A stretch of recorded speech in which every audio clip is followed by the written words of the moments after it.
If my goal is to reinvent myself and by doing so stay clean and sober, be free from depression and anxiety, then there is some work that I'm going to need to do. What causes those issues in my life is the stuff that I carry around. If we want to live a relatively normal life and we want to be happy, joyous, and free, there is some work that we're going to have to do. I really have to start to clean off my spirit, if you will. I was going to say clean off my plate, but my spiritual plate. And I got to go back and look in my life at all the junk that I've been piling up and carrying around, and all the baggage and all the resentments and fears and stuff. I'm going to have to take a look at that stuff. It's not an easy task to do, but it is necessary if my goal is to achieve long-lasting mental wellness and long-lasting sobriety. In order to do this, I would recommend that you get somebody on your team. I had a sponsor that was guiding me through the personal inventory, that was guiding me through the cleaning of my own house. I have to clean house if I'm going to stay sober. And so how do we do that? What causes me to have the inability to stay sober or to carry around this resentment, this fear, this depression, this anxiety? And the answer to that question is primarily resentment. It's the stuff that I re-feel and rethink and rehash in my head over and over and over again. I carry it around like a stinking wet blanket. It's just on me all the time, and it's heavy. And I've been carrying it for so damn long that I don't even realize that it's there. I can't just think about it and have it go poof, it's gone. There's a process by which we can be free of those things. We can lighten our load, we can clean off our plate, we can spiritually awaken. It starts with taking pencil to paper. I can't talk about it. Talking about it will come later, but thinking about it is not enough. I have to take paper and I have to write down a personal inventory. I have to go back through my life, and nothing but thoroughness and honesty counts. And go back to the beginning. Who am I angry at?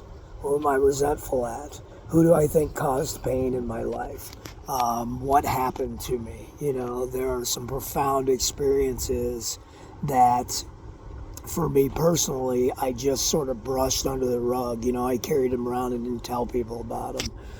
There was some stuff that happened to me when I was a kid inside of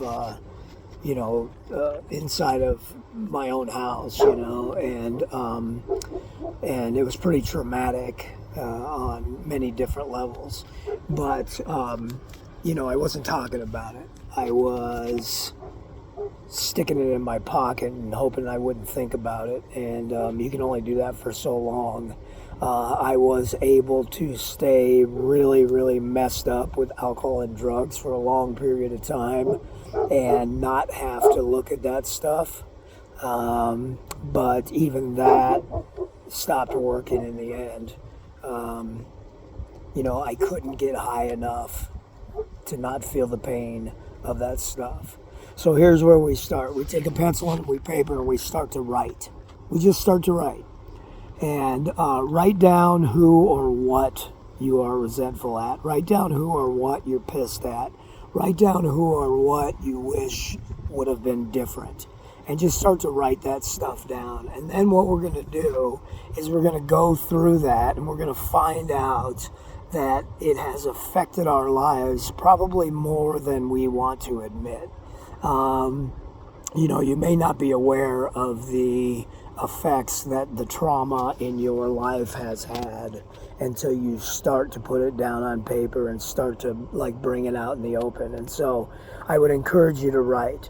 But before you do so, make sure that you have some people that you can call. Make sure you have a trusted person, preferably in recovery, somebody who has taken a personal inventory, somebody who has been through a process with a therapist or the 12 steps or a sponsor. And when you feel the pain of what's coming up and it feels like you can't write any more down, call them and talk to them about it. You know, you have lots of support.